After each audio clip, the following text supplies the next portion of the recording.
Hello, একটা outdoor photoshoot আছে, তার জন্য বের হতে হচ্ছে। আহ, একটা ইভেন্টে যাওয়ার শুরুতে আপনার যখন জিনিসপত্র গুছাবেন, ইভেন্টে যাওয়ার আগে যখন জিনিসপত্র গুছাবেন, অবশ্যই সব কিছু দেখে শুনে বুঝে নিয়ে বের হবেন।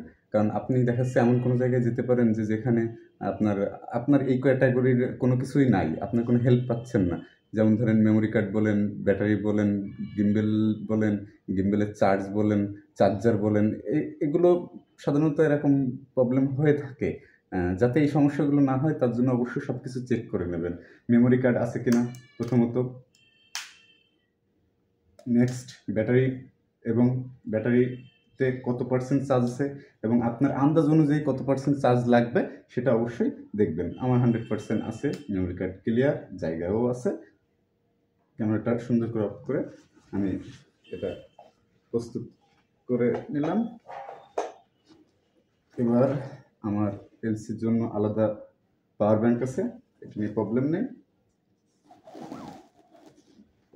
গিম্বেলে কতটুকু চার্জ আছে, গিম্বেলে যদিও বা ফটোশুট, কিন্তু গিম্বেলে কিছু রিলস ভিডিও নেওয়ার জন্য আর কি গিম্বেলটা কাজে লাগবে।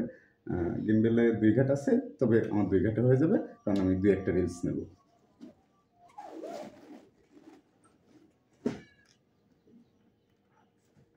এরপরে আপনার যদি কোনো উইডিং ইভেন্ট হয়, সেক্ষেত্রে আপনি অবশ্যই আমলা সেট আপের যে বাদ বাকি যে সেট আপগুলো আছে এগুলো সব মাথায় নিয়ে আগে তারপরে বাসা থেকে বের হওয়াটাই বেটার। ধন্যবাদ।